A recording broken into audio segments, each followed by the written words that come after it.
Welcome to this episode of Blended, Blessed, and Always a Mess. I'm Eric. And I'm Angie. We are married with a ton of kids. We have 6 kids total. He has 3 and I have 3. My name's Hallie and I love riding horses. My name's Lexi and I've always been the most responsible. My name's Carter and I like picking on my siblings. My name's Chase and I love a clean truck. My name's Summer and I still like to spend my parents' money.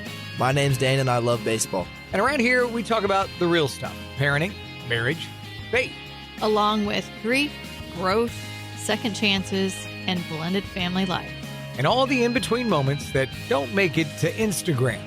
Our podcast is for the couples figuring it out, the parents trying their best, and the ones holding faith and heartbreak in the same hand. Look, we don't have it all together. Not even close. But we do have honesty. And a whole lot of grace. This is Blended, Blessed, and Always a Mess. Let's get into it. Welcome to this week's episode of Blended, Blessed, and Always a Mess. We don't have any friends. No. That's the rumor. So we were asked recently by one of our kids if we even had friends. So after we spit out our water and regrouped, we'll tell you how we answered that. But first, I just feel like it's a quick check-in. This is not our normal night of recording. It's actually Tuesday night where we normally have kids, but our kids are everywhere tonight. Yeah, they're all over doing different things, from a couple of them at practices to a couple of them watching another sibling do something, another one traveling with a buddy to go get something. I mean, so just everybody's doing different things. And actually, jokes on the kids, we are recording tonight, I said tomorrow, because we actually have dinner with our friends tomorrow night. Yeah. So the irony. How about that, guys? Irony. God. Yeah, I had Pilates tonight. Haven't done that in a while, and my legs are already jello. So Pilates is hard. I'll give you that. When I went with Angie one time for a couples class, my legs were jello afterwards as well. I had no idea that it was so intense. And so it's good to switch it up. Like, I feel like we're all creatures of routine. And so we both have our own workout programs. I like to do Jen's Get Fit. You like to go to API. I take classes at API and occasional solo workout at Wilson's, a lot of walking. And so I did 2 workouts today at different times. And I did 2 miles earlier today. And my legs are actually already sore because yesterday, a rare, weird moment, but I actually was free over lunch. I had a meeting get canceled right before lunch and normally I have meetings all through lunch, but I had like an hour and a half free, and Summer happened to be here. And I'm like, hey, do you want to go for a walk? And so she was like, yeah, I'll go. I'm like, oh, wow. Okay. So we went for this 2.5-mile walk. While we were on the walk in our community, we heard sirens and ambulances. And turns out they were at the house right next door to us. But when we were making our way back, we were like, we both were like, I feel like we should run. I'm like, now listen, I don't normally run. So, she doesn't run. Don't be judging me. Typically, something would be chasing her to see Angie running. And so I always say, if I'm running, you better run too, because somebody's chasing me. So we did run for a little bit, little short sprints, and then walk and then run. We did that about 2 or 3 times. And this morning, I'm like, Jesus, Mary, Joseph, my legs are sore from that little jolt. But anyway, enough about that. We're so lonely because we don't have any friends. No friends, apparently, according to one of our kids. And it was really funny to be asked such a question, just one of those honest kid questions. But I could also see, both of us, why they might think that we don't have a lot of friends, because we're just in a different season of life, I would say. Yeah, I mean, we don't go out on the weekends. We were like this before, but I think losing Hallie, any sort of extreme loss, grief, in an instant, everything gets put in perspective, and we just want to be like so available, and we want to focus on our health. But so, especially blended families, they're all in different environments than this one consistent home. And so they see, even just friends' families, like they see all these different family scenarios, home scenarios. And so like we all do, we play that comparison game. And so they don't see us going out to bars. They don't see us busy on the weekends. They don't see like a bunch of friends coming over to our house. But what they do see is drinking coffee on Saturday mornings or sitting on the screened-in porch and talking. It's They see you reading your Bible and your journals and walking all the time. A lot of walking. They see a lot of walking. They see us working. I mean, they see me working a lot because I probably 60% of the time I'm at home working out of the office. So visibly see that. They see workouts, church, family dinners, all the games, soccer games, wrestling once in season, baseball games. So it was kind of like, oh my God, I never actually thought about that they could interpret it that we don't have friends. Well, and maybe it too, because like we're coming off of like in the last couple of weeks, 4th of July weekend, where, we did actually, Angie invited her girlfriends up one afternoon and they had a nice time, but the kids didn't see that. But all the kids were at the Lake of the Ozarks, except for Dane was at baseball. And so he was with a group of people there and friends. All the other kids were at the Lake of the Ozarks with their different families. And so they see a bunch of people, a bunch of fun activities. And we were just at home all weekend doing nothing and enjoying ourselves. And we thought it was amazing. But apparently our kids were worried that we didn't have friends. Well, I don't know. And inviting friends over when the kids are busy is very intentional because I want every second that I can get of the kids' time, knowing that it's fleeting. There's that fact that like by the time your kids are 18, you have spent 80% of the time you have with them already. It's like, oh my God, I don't even want that to be true, but I know it's true. And so while we're totally content just sitting quietly by the pool and hanging out, sometimes that can get translated to being lonely. And so it's funny because my answer to that was, I just about said the kid's name, but child. Actually, we have lots of friends, but I always say to you, kids, that you are like the 5 people that you surround yourself with. And so the people we surround ourselves with all like to do the same thing. They're in this quiet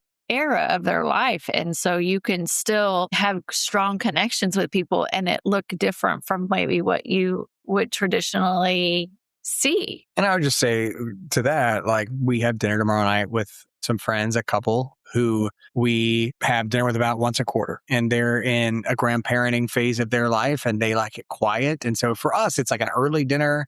We visit. I mean, last time we actually visited to like 9 o'clock. It was late. It was late, but we get together, we visit and it's very relaxed. And that's just where we're all fulfilling. Yeah. So that's just where we're at. I mean, when Angie and I met, we would go out, we'd go to the bar, we'd have some drinks or whatever. And that's just not what we do anymore. And so, we intentionally have dinner with some friends tomorrow night. We have other friends that we will see from time to time as well, but it's always incredibly intentional. I just think every house has a different rhythm, right? I mean, it just can change based on the season of life that you're in. Maybe your house is loud. Ours can be. I mean, it was last night. It was loud last night. Yeah. Me and the boys were watching the home run derby. The fun part about that was even the boys said afterwards, like, I haven't had so much fun watching a sporting event in so long. And they're right. I hadn't either. And if you're not aware, it's Major League Baseball All-Star Week. So tonight's the All-Star game. Last night was the home run derby. I never watched the home run derby since I was a kid. And one of the Cardinals was in it. And they asked me like in the second round to come down and watch with them. So I wasn't going to tell him no. Well, then he won that round. He went to the finals and he was supposed to lose because the scenario was in Philadelphia and the other guy in the final was a Philadelphia Philly. So they all wanted him to win. So every time he would swing and hit a home run, 40,000+ people were chanting and screaming. And then every time the Cardinal would come up, they would boo him if he homered. And so it was incredibly insane. And then he was down to one swing. If he didn't hit a home run, it was over. He was down 5 home runs and he hit 6 consecutive home runs to come back and win. Everyone's saying it's the greatest home run derby of all time. All of my friends were like texting me immediately when it ended, bankers, pastors. And I was like, we just got yelled at because the boys were being too loud. And my other friend who's a worship leader was like, yep, my wife just yelled at me and my boys for the exact same thing. And but it was such a cool moment. It was such a cool moment. So sometimes houses can be loud. We had one kiddo that had to get up at 5 a.m. So he was very unhappy. But also I was upstairs on the opposite end of the house. It was loud. And it was crazy. But I was literally thinking about it. It was a moment that I'm glad that I had with the boys because it was such a rare thing. And we try to be intentional with the kids where if they ask me to come down and watch something like that, they're super engaged in it. I didn't want to miss it. So it's also why we don't go out because you don't know when those moments might pop up and you have a connection point with your kid. And so like, here's the deal though, what I want to caveat all this to is that every house has a different vibe. Not one vibe is right or wrong. I just think it's interesting to share this topic because you don't know how your kids are like perceiving it or what their thought is because they are naturally going to compare environments.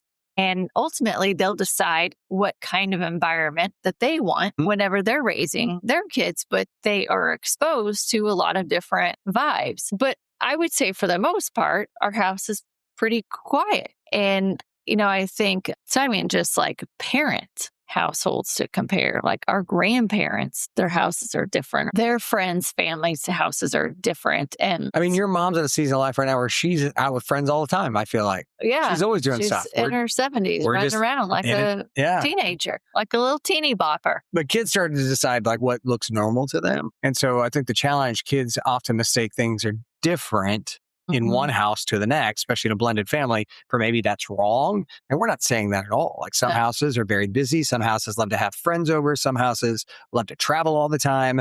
It's just different. And so the hope will be that they're just being exposed to different things and then kind of decide what they prefer. Here's my thing too, because we just talked about this last week around social media and the impact on kids. And I think they are just inundated with stuff coming at them. And that's just the world that they're living in, and that is not going away. But I think one thing that, because it's all coming at us too, like we're no different than the kids. I think that's why as adults, we're like, I just want the quiet because there's so much noise in the world. And I think it's good to show them that they can also find some sort of peace in the quiet, even though they do not understand that right now. Let me just say that.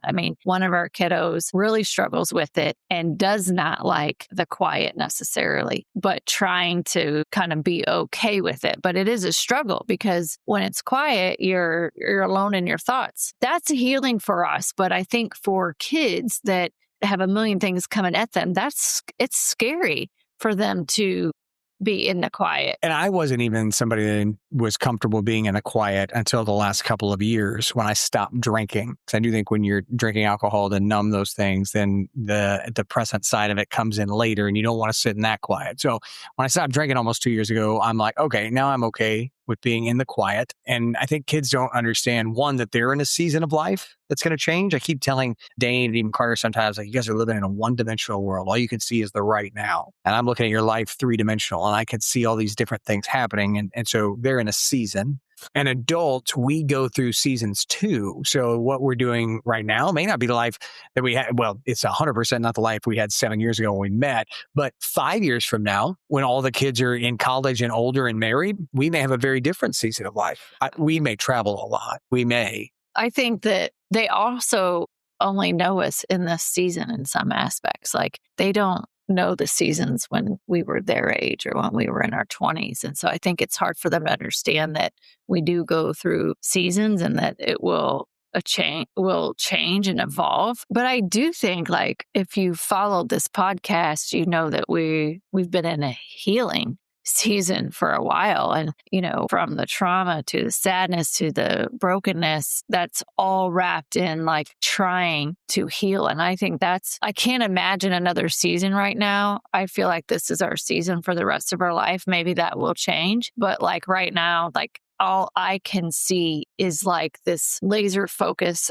on healing. And anytime you go through a major shift in your life, I feel like it immediately brings you back to stop chasing the noise, like stop needing the constant activity. And listen, we don't have this figured out. Like we suck at this. We still suck at this. Again, we had to go away at Christmas last year just to Kansas City, 2 hours away for a weekend, so we wouldn't be busy. Because when we're at home, like I catch myself doing this all the time. Even like tonight, like we have a window after this from this is how our brains think. Like, okay, it's 7:30, we're finished recording, you have to go pick up Dan at 8.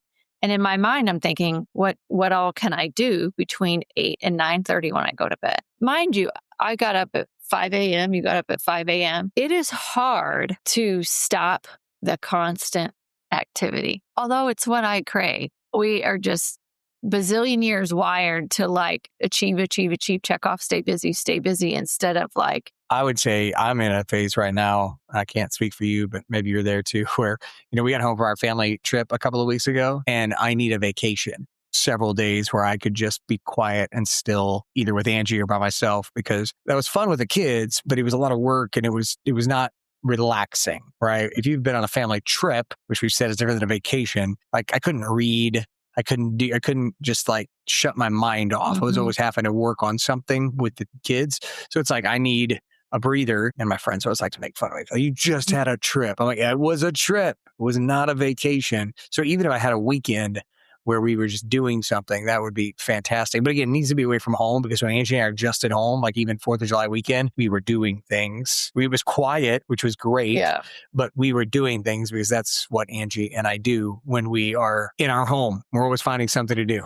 Yeah. I do think the most important thing of all of this is just that we are in that season of being so intentional, focused on holistic healing, eating healthy, not drinking, walking, moving our body, emotional, spiritual health. But I think for me right now, the season I'm in is just being so intentional about our availability. Because I just don't want to be so busy living our lives that we're unavailable when our kids need us. And I think that's a fear response for me. That's a PTSD response for me. But it's also this mama bear response that I never want to be in a situation where my kids need me and I'm not available. That is like, it's a big fear for her. Big fear. I had it before I lost Hallie. I'm gonna cry. I had it before I lost Hallie, but then losing Hallie makes it like times 1,000 of like, I just don't want to miss anything. Not their games, not if they randomly want to call me and tell me about something. I just want to be available, which means making sure that we have the time free and we're not like so busy focused on a million other things that we're just not there when they need us. It also means that we don't always sleep very well because the phone stays on at all times, especially if the kids are out running around, like the phone's on. So not going to miss. You don't sleep very well. You don't sleep either because in case the phone goes on. I don't sleep, but that's okay. I feel better not sleeping, knowing that I am available than if I would have woke up and slept and then had a call. Totally. So I weigh out the pros and cons of that. So I will never complain about not sleeping because I want to be available. But we try not to miss games and events that the kids would have. If the kids want to go to a concert, we try to do that. If they just randomly all of a sudden on a Tuesday night, it's the night they want to talk about something, like we're available. So yeah, it means we're at home. Like by creating that space, we say no to a lot of things. It means we're at home. It means we maybe don't do the extra work activity. I've said no to more work activities in the last 3 years than I ever have. I don't go to all the concerts that I used to love to go to because I want to be around. And again, I can see, Dane's going to turn 16 in a couple of weeks, be a sophomore. I mean, 3 years from now, all of our kids are going to be in college and up. So that's kind of where we're at. And again, I think the season of our life will change when we're empty nesters. Yeah. At that point as well. But here's another assumption I think that people make is that when like I love the quiet, that means I'm introverted. So, there's the introverts and the extroverts, but they're like developing this new term that's a mix between introvert and extrovert, and it's called a outrovert. I thought it was outrovert. Is it outro? I don't know. Outro, it's OTRO. And I'm like, oh my God, that's me. It's this mix between the two because I love people.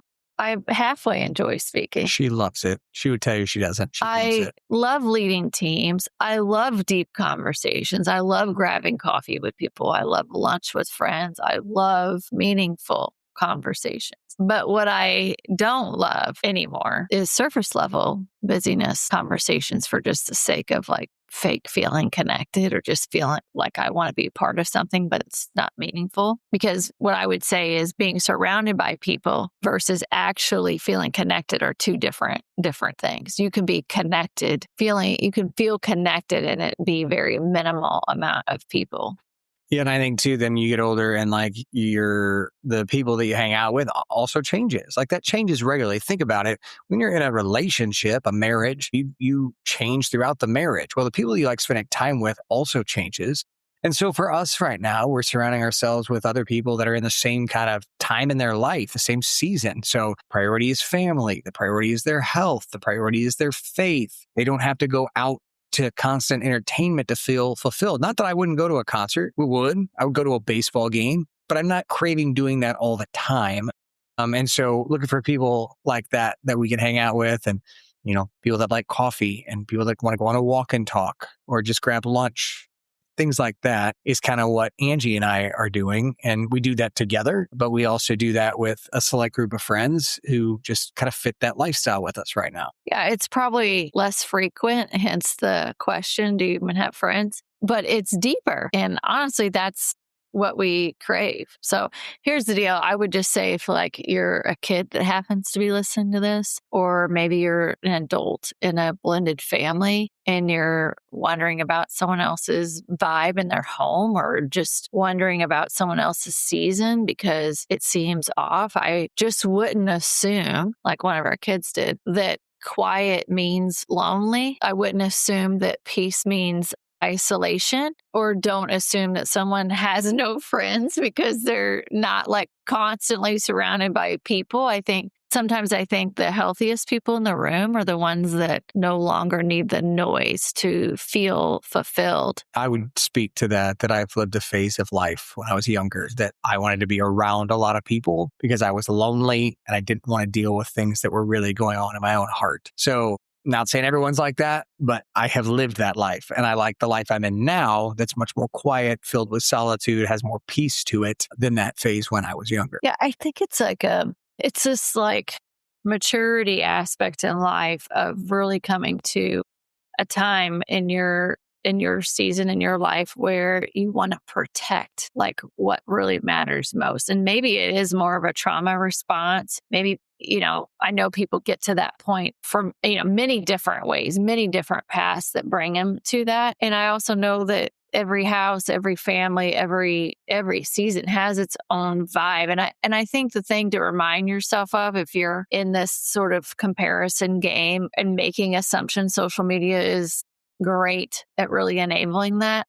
I think the goal isn't to make your life look like someone else's. The goal is to build a life that brings you peace and brings you purpose and presence to the people sitting around your table. And that looks different for everybody. It may be that it's a ton of people and that's what brings you, that's extrovert. Like that's what brings you that peace and that presence and purpose. Just don't get into the comparison game, because everybody needs something a little bit different. You may need a quiet walk. You may need a walk with a friend. You may want a coffee by yourself or with someone else. You may want a quiet conversation with God or a quiet conversation with one of those people in your inner circle. And that's okay.